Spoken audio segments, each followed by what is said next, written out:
Good morning, soccer fans. We are in Philadelphia live at the United Soccer Convention. This is a great opportunity, and this morning I am joined by Dr. Wendy LeBolt. Thank you so much for joining me. It is my pleasure. Dr. Wendy LeBolt is a recognized expert in ACL injury prevention techniques. She's been training and providing education for coaches, players, and parents at clubs across the country through Fit2Finish, which is a company you founded back in 2005. And you've got a website which has incredible resources for players, parents, for everybody to kind of get involved and see what injury prevention is and why it's such a major part of the game and how we can keep athletes playing for a much longer time. So kind of tell us a bit about the vision of Fit2Finish. Well, it's always about the story. Yet with Fit2Finish, I had to explain what an ACL was. I had to tell them an anterior cruciate ligament. They didn't know. And so now you laugh because, of course, everybody knows, Unfortunately, everybody knows what an ACL is. There was some pivotal research that was done by Dr. Tim Hewitt in the early to mid 90s. I didn't know about that at the time, but I was a professor at George Washington University teaching anatomy and physiology and kinesiology, and also coaching and helping coach my 12-year-old daughter's team. She's my oldest. There was a parent on the team who had 3 daughters. The youngest played on my daughter's team. And he came to me and said, my daughter just came to me and said, my life is over. I tore my ACL. Her dream was that she would play in college, and now she didn't think she would be able to. Now, this was a while ago, and we've made a lot of progress in recovery, return to play after surgery, and so forth. But that was the wake-up call. He actually, this parent was aware of Dr. Hewitt's research in injury prevention dynamic training, and through a program called Sports Metrics way back then, was trying to market that program. And he wanted to. This was part of the WAGS League, Washington Area Girls Soccer, which is still going. He wanted to bring me in as someone who knew about these things and design a program for the entire league, and that didn't completely pan out. But I think he came to me because he knew my background in teaching and in coaching and in sports. And honestly, I thought about it, and I saw one more girl go down on the field. I didn't know what her injury was, but I just thought, if there's something that I know I can do, and I'm not doing it, I can't live with that. So, that's when I started. Just kind of messing around with it. That's how you do at first, right? Some of the players who were on my daughter's team at that time, we designed some training, we did some evaluation, and we did one-legged squats off of milk cartons. You probably know. We turned over the milk carton and we stood on the edge, and somebody sat on one side so it didn't tip over. And so I just was doing assessments, looking at what I saw in the way girls moved, because that was the component. Was something about the way girls jumped and landed and moved, females particularly, at much higher risk of injury, the ACL injury, boys in the same sport. 6 times, you just have to look at what is the difference. Did a lot of research and a lot of work in that area. There are a number of things that have been positive reasons why the girls are more prone. And we could talk about them at length, but I know that's not what you want to hear. But the neuromuscular training was something we could do something about. Things about your anatomy is different. Your hormones are different. Those are tricky things to try to change, but your neuromuscular is something we can work with. And it was a fairly simple program. Originally, I put together, and then we just designed a warm-up. Dr. Hewitt's program was about jumping and landing. He had strengthening. He had a very, I think it was about a 6-week program of dynamic training that he put girls through before the season. Most teams didn't have 6 weeks before their season to put them through a preventative training program. So it evolved into a dynamic warm-up that FIFA 11 plus, I think it is, and the PEP program was another big one. Some of these well-funded programs that could put things together and videos together. And so I started working with teams using that work and designing my own training, addressing the things that we saw that put girls at risk. And I enrolled them into games. So instead of walking girls through lines, particularly, the typical warm up, you kick and you change direction, all those things important in terms of warming up. But I was looking particularly at the things that we saw that made girls more, the movement more, we'll call it more risky or more dangerous for ACL tear. And that had to do with what we call the knee valgus, or the knee turning in when they jump and land and change direction. The straight-legged play, they land with a straight leg or they change direction with a straight leg because their quads are stronger than their hamstrings. So and they also contract.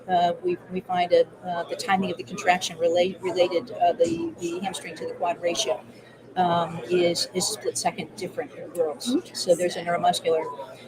The torso control. If you move this way, you compensate that way. So those were the things that I saw. The quad dominance, so we needed to strengthen hamstrings. The knees rolling in, so we needed to strengthen the outside of the hips to make sure that didn't happen. And the torso control, particularly lateral. So we were looking for balance. Balance front to back, balance side to side, and bending their knees. And so I came up with a very fancy slogan, BB. Keep your be on the balls of your feet. Bend your knees. Keep your head up. Be ready to play. Nice. Okay. So you gotta have an acronym if you're in sport, right? Gotta have an acronym if you're in sport. So that is how that started, and I can communicate that with any level of player. Yes. And help them give them cues when they're moving, so that they can roll that different movement pattern into the way they move on the field. And so a lot of times, like, people think once you get to that high school age, that's when you should really start focusing on that type of thing. But from your experience, do you think it needs to be a lot earlier that we start training these movements? Yes, and I didn't ask you to say that, but I could not have had a better question. Yeah. This is actually, I presented at convention last year on this topic, and 2 years ago on ACLs in general. We tend to focus on that age group because that's when they're tearing their ACLs. Yeah. Although, unfortunately, what we're seeing is the age that kids are, especially girls, tearing them is getting younger, into the 11, 12, 13. So you have a teacher that you're dealing with to reconstruct an ACL, which is a whole other problem. But the difficulty is that by the time the girls get to high school level, their movement habits are patterned. Yeah. It's very difficult to retrain anybody who's tried to change their behavior, right? It's a difficult thing to do. So in my view, we need to start before puberty with kids, boys and girls, but boys and girls move more similarly when they're, if you watch them do an obstacle, boy versus girl, you can see angles with the boy, and the girls bend over sort of rounded differently. So it starts early. And I just design training. I call it training. It's really conditioning fun, where the objective of the drill or the objective of the activity I have in mind, but for them it's a game. So starting at 8 and 10, we do things like frog hopping or leapfrog. So those are games that we play. Yeah. The kids, sometimes I say riveting is optional. They'll the 8-year-olds, they'll do that. Oh yeah. And then I also try to make it into sport specific. So I don't always work with soccer players. I work with basketball players and lacrosse and field hockey and others. But since we're at a soccer convention, so I know that the coaches don't have a lot of extra time to devote to injury prevention training in 8-year-olds. Yeah. So I always gather, okay, what is your objective for the practice plan, and then how can we roll the movement that we want to see into the game plan that you already have in mind. Yeah. So if we're doing dribbling, then they're doing warm-up dribbling, but maybe we will all dribble we'll all lay an egg. That they taught me that. So that's basically a squat, bumping your bum on your soccer ball. So that gets them in the right position to do a proper squat without telling them. Yeah, that's awesome, because a lot of times I think when younger players squat, they don't go all the way down because they don't know, and what they're seeing is that you go partial way down, and that must be it. And they roll forward and they lean forward. Yeah. And so of course there's no mirror out there. Yeah. And you can tell them, but telling them doesn't connect with how their body feels, and that's the ultimate objective, is for them to feel the way we want their body to be in position, but also then to be able to execute the soccer moves in that position, using that position that's safer. And not only with the soccer ball, but away from the ball, as we know, sometimes those ACLs are just when they land and come down from the header. So that's the idea. And in the book, I have some videos that I had formulated for the different age groups of some of the. One of the favorites for all the age groups is what I call Dynavan Tag. It's therapy bands. If you've ever been in therapy, there's the resistant bands. I started using now all the teams use the really thin bands. You've seen the national team doing that and strengthening training because they're so good at working angles with those. It's very what we call functional training or 360 around the joints, but I do that using these bands because they're inexpensive, and the resistance is multi-level, so I can get pink bands for my little pink team. Although if I have blue bands and I say they're more resistive, though, all the 8-year-olds want to have the hard bands. When I was in my rehab, I was like, careful. What was the best one? Because getting this. That's right. That's right. Yeah. So we always say, form before fast, right? Yes. So if it's too resistant for them, you see, forming it the wrong way and then reinforcing the wrong movement. But I find those good. I then have them tie them around their shins. And then we move around on the field, and that provides a reinforcement of the feeling that I want, because I want them to be strengthening the outside of their hips so their knees don't roll in. Yeah. And so as they move, they're strengthening the outside of their hips, but then, we don't just move sideways like a crab on the soccer field. So they jump and land and change direction. So they're running with these bands on, and I'm watching their form. And then I make into a soccer game so that there's a couple of dribblers in the center. And so they're trying to being eluded, being tagged by the soccer ball. I love that. Yeah. So, and they all do. So they're running to, the last one in is the Dynavan king or queen. And then they beg to play again. That's awesome. And endurance, they're out of breath doing it. So it's all of the kind of fitness that you want, plus it's injury prevention, and it's fun. Yeah, that's amazing. Yeah. And so we are here at the convention with United Women's Soccer, a site that is providing opportunities for a variety of different players, one of which is college athletes. So in between their season, they come and they play in the UWS. Some coaches are like, I don't want my athletes going to play in a summer league because of the risk of injury. And so what kind of is your advice to those players to say, look, coach, I want to play in a summer league because I want to get extra touches on the ball, and it's fine as long as I'm doing my prevention stuff. What kind of is your advice to players going through the situation where they need to fight their case to say, I can play more games as long as I'm taking care of my body? Well, it is always about being prepared to play the game that comes at you. How many games we want to play, is another question. And this is a little off of your question, I find it more dangerous when you've got that differential inability. So when kids who played in college want to continue to play, they play pickup rec games with people who are not skilled. And so then you have a different kind of soccer you're playing, and then your risk is going to be, as a matter of fact, one of my very best friend's daughters never tore her ACL in college, never in high school, and now has just had it reconstructed. So from that reason, so in that regard, I would, rather than being up, having an organized game where I know there are skilled players who are going to be doing what I expect and moving in the aspect at the pace that I'm used to playing is probably less risky. I would just say that the tolerance of a body is important. And the fatigued body is always going to be at risk. And so that's what I'm presenting today, talking about the importance of recovery. And that's that individual athletes, individual ways. When you're young, you can come back way more easily than you can when you're getting older. That neuromuscular training, though, and the detraining that happens when we're not playing, as we just found out during COVID, the detraining that happened when we're off the field is significant.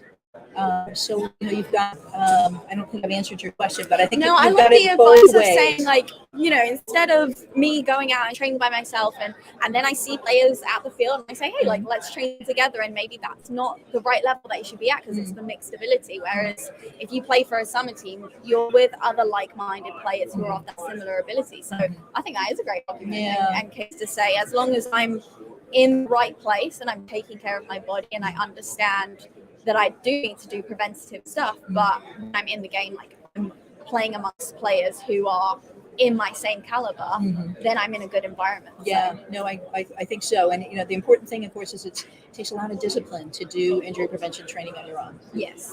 I would love to see the teams doing some warm-ups using, and hopefully they are, using the kinds of dynamic warm-ups and with the demands for that level play. Yes. So you don't do frog hops, with your NFL teams or so it's that kind of, what is it that's really at risk for them? Yeah. Is it imbalances in quads and hamstrings? For them, I think I find it tends to be tension. The flexibility, the elasticity of their tissues is at risk because they're playing so much, and they don't take not the time necessarily to recover, but to recover those muscles. Yeah. Which is when the body builds back up. So resting, eating right, recovering, getting enough sleep as well. We're kind of programmed to, the more you train, the stronger you're going to be. Really, the more if you train, the more you rest, the more prepared you'll be. Yeah, very true. Yeah. Now, my final question for you today is, you are also a mother, as well as all the incredible work that you do. And there's a lot of parents out there who will feel a lot of worry on the sideline as they're watching their kids play. And that can come at like 10 years old, or once your player grows up and they're now like 18 playing college, and you have fear because you don't want your child to get hurt, and going through all of that is really difficult. So what is your advice as a mother to parents watching their children play and feeling that worry of injury? Well, sport has always had its risks. In the old days, it still had its risks, but I never knew anybody who had a knee injury when I played way back when.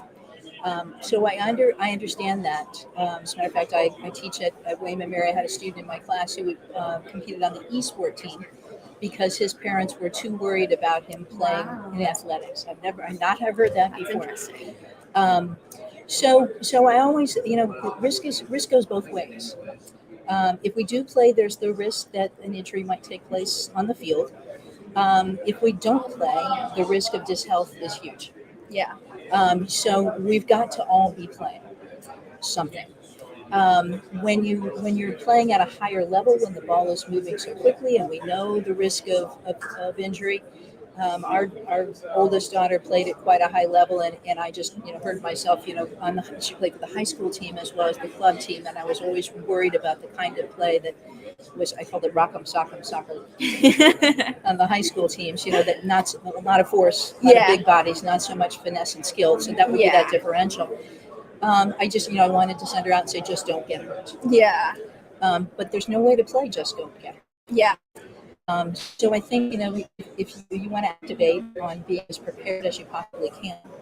And so that is one of the reasons people have convinced me on now with Zoom, we can do it remotely, putting together a program on my website to certify a coach to go through the Fit2Finish program and demonstrate that they can use the injury prevention training, so that when they come to a team, they can say, that I can tell that you're invested in the health of your athlete, because I've gone to the trouble of doing this. And I would, if I was a parent, I would absolutely, and I have done this and kind of got sideways glances when I said to a parent or to a coach who coach boys and girls, so what is it that's different about coaching girls? And they better have a good answer. And it should be that I'm aware of these risks, and this is what we're doing to combat those risks. And that's life. It's true. We can't not do, because we might. Very, very true. Now, just to finish it off here, this is your lovely book. This is your second published book, isn't it? It actually was my first, but it is. Okay, but you have got two out there. I do. Awesome. So tell us a little bit about this and just how people can find you and learn more about your program with Fit2Finish. Well, it's convoluted a little bit. Fit2Finish came out in 2015. I wrote it because I found coaches, as I had met them, didn't have just a basic background training in fitness and exercise prescription, and so it was designed as a handbook for coaches to know all the sort of basics of what a coach should know about the science and the. Opened it to a random page, and there you've got the science, the anatomy. Exactly. There you go. So, so the basics that I thought every coach should know, and there's nutrition, and there's an appendix on common injuries and so forth. So that's not designed particularly at ACLs, although ACLs are mentioned there, and dynamic warm-ups are mentioned there. But that's and you can go to Fit2Finish.com, which is my sports website, or you can go to WendyLeBolt.com, which since I have 2 books, that's my author site, and that will take you either to Fit2Finish, or you can. I've written for years on a blog called The Kinesthetic Christian. It's a mouthful to say. Most people know now kinesthetic. Yeah, that's it. So I wrote a book, which is a faith-based book around we're designed to move. And so that's called Made to Move, Knowing and Loving God Through Our Bodies. And so that's available through that website. You can find it there, or you can communicate with me directly. And I have books that I can share, and I have a bunch at the convention I'll be sharing with everybody who comes to the talks that I give. Awesome. Well, we'll be sure to share all of your information on our Twitter. And thank you so much for joining us. This has been a great conversation, and definitely don't be scared to play. Make sure you take the time to do prevention work. That's it. Don't ever be scared to play. Awesome. Thank you so much.